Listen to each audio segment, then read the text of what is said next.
Hi friends, welcome back to Bigg Boss review. నేను మీ అంకిత. Straight point కొద్దాం. నిన్న జరిగిన కెప్టెన్సీ టాస్క్ లో మనీష్ చేసిన 2 blunder mistakes, another 2 normal mistakes వల్ల రచ్చ అయిపోయింది. ఆ విషయం గురించి మాట్లాడుకుందాం. అలాగే ఆడియన్స్ మైండ్ సెట్ ఏ విధంగా మారిపోతుందో అఫీషియల్ ఓటింగ్ చూస్తే అర్థమవుతుంది. ముందుగా మనీష్ చేసిన తప్పేంటో చూద్దాం. నిన్న అందరూ ఎపిసోడ్ చూస్తుంటారు. ఆ టాస్క్ లో మనీష్ స్పష్టంగా క్లియర్ గా నేను తెలివైన వాడిని, నేను చెప్పిందే వేదం అన్నట్లు బిహేవ్ చేశాడు. ఆడియన్స్ అందరికీ అర్థమైపోయింది మనీష్ ఒట్టి డొల్లా అని. ఒక్క విషయం మాత్రం కన్ఫర్మ్, మనీష్ నామినేషన్ లో ఉన్నట్టయితే ఈ వారం ఎలిమినేట్ అయ్యేది మనీషే అన్నట్టు నెగిటివ్ అవుతున్నాడు. అందరిలో నెగిటివిటీని చూపిస్తూ లెక్కలు వేసుకుంటూ ఉండే మనీష్ లోనే నెగిటివిటీ ఉంది. ఇది తను గమనించట్లేదు. అందుకే బిగ్ బాస్ సంచాలగా మనీష్ నే పెట్టాడు. అప్పటికి తెలుసుకోలేదు. సంచాలక్ అనగానే ఎగిరి గంతేశాడు. వచ్చిన అవకాశాన్ని సరిగ్గా ఉపయోగించుకోకుండా రాంగ్ డిసిషన్స్ తో గేమ్ స్వరూపాన్ని మార్చేశాడు.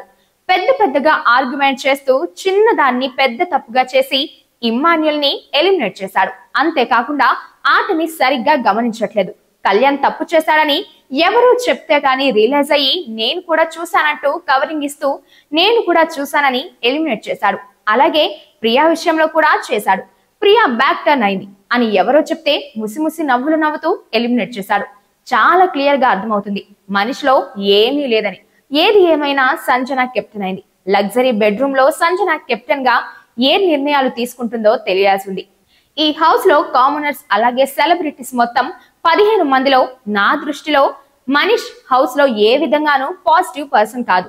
అందరితో గొడవలు పెట్టుకోవచ్చు, కానీ ఆ మాటల్లో ఆ గొడవల్లో నిజాయితీ ఉండాలి, వాదించే సత్తా ఉండాలి, ఒప్పించగలిగే ఓర్పు ఉండాలి. మనీష్ సీరియస్నెస్ లో నేనే గొప్ప, నేను చెప్పిందే మీరు వినాలి, నాదే రైట్, మీరందరూ తప్పు, మీరు కంటెంట్ కోసం సింపతి కోసం ఫేక్ చేస్తున్నారని ఎక్కడెక్కడో డిక్షనరీలోని ఇంగ్లీష్ పదాలు వాడుతూ ఎదుటి వారిని తక్కువ చేసి మాట్లాడటం నాట్ ఎట్ ఆల్ కరెక్ట్. నాకు తెలిసి నెక్స్ట్ వీక్ మనీష్ కి ఎక్కువ నామినేషన్స్ పడతాయి.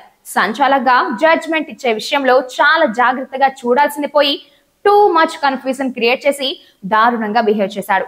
ఈ హౌస్ లో పర్ఫెక్ట్ సింక్ లో ఉంది ఓన్లీ సంజన గారు మాత్రమే. ఎందుకంటే ఆవిడకి ఫుల్ క్లారిటీ ఉంది. హౌస్ లో ఉన్న వాళ్ళందరినీ చదివేస్తూ ఎక్కడ ఏ విధంగా అటెన్షన్ తన వైపుకి తెచ్చుకోవాలో ప్లాన్ చేసుకుంటూ అదిరిపోయే ఎంటర్టైన్మెంట్ ఇస్తుందనడంలో డౌటే లేదు. ఈ రోజు మార్నింగ్ వరకు అఫీషియల్ ఓటింగ్ చూసుకుంటే అంచనాలు తలకిందులవ్వడం మనకు కనిపిస్తోంది. అదేంటంటే నామినేషన్ రోజు నుంచి 2 డేస్ వరకు సంజన, సుమన్ శెట్టి, ఫ్లోరా షైని ఈ ముగ్గురు లీస్ట్ లో ఉన్నారు. కానీ బుధవారం సాయంత్రం నుంచి ఓటింగ్ పూర్తిగా చేంజ్ అయిపోయింది. ఎవరు అంచనా వేయనటువంటి వాళ్ళు టాప్ లెవెల్లోకి వచ్చారు. వాళ్ళ గురించి చూద్దాం. ఫస్ట్ ప్లేస్ లో తనుజ. ఈవిడికి సీరియల్ హీరోయిన్ గా మంచి ఫాలోయింగ్ ఉంది. అలాగే రీసెంట్ గా వచ్చిన జాతి రత్నాలు కుకింగ్ ప్రోగ్రామ్ లో కూడా బాగా చేసి ఫ్యామిలీ ఆడియన్స్ కి బాగా దగ్గరైన అమ్మాయి. అంతకు మించి నామినేషన్ రోజు కామనర్స్ అందరూ తనని కార్నర్ చేసి మాట్లాడుతున్నా తనుజ ఒక్కతే డిఫెండ్ చేసుకోవడం చాలా బాగా అనిపించింది. తన చిన్న తప్పులు చేసినా పెద్దగా ఇంపాక్ట్ పడలేదు. అందుకే ఓటింగ్ లో దూసుకుని వెళ్తూ ఫస్ట్ ప్లేస్ లో ఉంది. ఇక రెండో ప్లేస్ ఎవరు ఊహించిన పేరు. మొదటి 2 రోజులు డల్ ఓటింగ్ తో ఉన్నా ఆ తర్వాత చాలా ఫాస్ట్ గా ఓటింగ్ లో ముందుకు వచ్చి సెకండ్ ప్లేస్ లో ఉన్నారు సుమన్ శెట్టి. చాలా మందికి కామెడియన్ గా పరిచయం ఉన్న వ్యక్తి. అంతేకాకుండా బిగ్ బాస్ హౌస్ లో నెగిటివిటీ లేకుండా ఉన్న ఏకైక వ్యక్తి. ఎవరు వింతగా అరుచుకుంటున్నా నార్మల్ గా ఉండి అప్పుడప్పుడు తన మార్క్ డైలాగ్స్ వాడుతూ ఎటువంటి వివాదాలు లేకుండా మెయింటైన్ చేసే సుమన్ శెట్టి గారికి ఆడియన్స్ బీభత్సంగా ఓట్లు వేస్తున్నారు. ఇక మూడో పర్సన్ సంజన. హౌస్ లో తనకు తానే చెప్పుకున్నట్టు రాణులకు రాణి సంజన గర్లాని. నిజంగానే రాణిగా హౌస్ లో కెప్టెన్ గా కూర్చుంది. తన ఆట తాను ఆడుతూ తప్పైన బిగ్ బాస్ హౌస్ లో కాంట్రవర్సీలే తన ఎజెండా అన్నట్టు ఆట ఆడుతూ ఎంటర్టైన్ చేస్తూ ఒక ప్లాన్ తో కెప్టెన్ అయింది. ఫోర్త్ ప్లేస్ లో ఉన్న కంటెస్టెంట్ ఇమ్మాన్యుయల్. తన మార్క్ కామెడీతో ప్రతి చోట అందరితో మాట్లాడుతూ ఎంటర్టైన్ చేస్తూ తనకు ఇచ్చిన డ్యూటీని సరిగ్గా చేసుకుంటూ అందరితో మంచి ర్యాపో మెయింటైన్ చేస్తూ ఉండే ఇమ్మాన్యుయల్ కి కూడా ఓటింగ్ పడకుండా ఉండదు కదా. నెక్స్ట్ ఊహించని పేరు డీమాన్ పవన్. తాను ఎంత పులిహార కలుపుతున్నట్టు కనిపించినా కొంచెం అటెన్షన్ కోసం ప్రయత్నం చేస్తూ కొంచెం కంటెంట్ తన కోసం క్రియేట్ చేసుకుంటూ కొన్నిసార్లు కామనర్స్ తో కూడా గొడవలు పడుతూ కొద్దిపాటి ఆడియన్స్ ని తన వైపు తిప్పుకునేలా చేస్తున్న పవన్ కి కూడా ప్రస్తుతానికి ఓట్లు బాగానే వస్తున్నాయి. తర్వాత రాము రాథోడ్. ఇతని పాటలు వరల్డ్ వైడ్ ఫేమస్ అయి కోట్ల వ్యూస్ తో చాలా పాపులర్ అయ్యాయి. తెలంగాణలో విలేజ్ బ్యాక్ డ్రాప్ నుంచి వచ్చి బాగానే ఆడుతున్నాడు. హౌస్ లో తను కూడా కామనర్స్ బట్టలు ఉతుకుతూ అందరితో కలిసిపోతూ ఉంటూ ఎవరినైనా ఏదైనా లేట్ గా మాట్లాడినా దాన్ని కొంచెమైనా డిఫెండ్ చేసుకుంటూ ఉంటున్న రామ్ కి కూడా పర్లేదు, ఓట్లు పడుతున్నాయి. కానీ ప్రస్తుతానికి డేంజర్ లోనే ఉన్నాడు. నెక్స్ట్ రీతూ చౌదరి.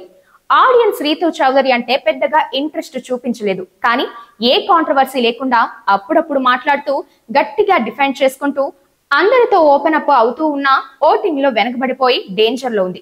తర్వాత డేంజర్ లో ఉంది సృష్టి వర్మ. ఆడియన్స్ లో కొంచెం నెగిటివిటీ ఉంది. హౌస్ లో అంతగా ఇంప్రెస్ చేయలేదని చెప్పాలి. అలాగే కొద్ది మందితో బాగా ఉంటున్న ఆడియన్స్ ని ఎంటర్టైన్ చేయడంలో అంతగా అనిపించట్లేదు. Last Flora Saini. ఏ నెగిటివిటీ లేదు, కానీ ఉన్నదల్లా తెలుగు రాకపోవడం. కొన్నిసార్లు కొందరితో ఇబ్బంది పడి కన్నీళ్లు పెట్టుకున్నా అంత నెగిటివిటీ లేదు. కానీ ఆడియన్స్ ఫ్లోరా షైనికి కనెక్ట్ అవ్వకపోవడం వల్ల ఈ వారం 99% ఎలిమినేట్ అయ్యే ఛాన్సెస్ ఎక్కువగా ఉంది. మొత్తం ఓవరాల్ గా ఓటింగ్ విధానం చూస్తే తనుజ, సుమన్ శెట్టి, సంజన దూసుకుపోతున్నారు. డేంజర్ జోన్ లో రీతూ చౌదరి, సృష్టి వర్మ, ఫ్లోరా షైని ఉన్నారు. ఓటింగ్ లో వీళ్ళ ముగ్గురు మధ్యలో పెద్దగా తేడాలు లేవు. ఈ వీకెండ్ నాగార్జున గారు మర్యాద మనిషిని క్వశ్చన్ చేసే అవకాశాలు ఉన్నాయి. వీడియో నచ్చితే లైక్ చేయండి, షేర్ చేయండి. మరో వీడియోతో కలుస్తాను. మీ అంకిత, రవి రిపోర్ట్స్.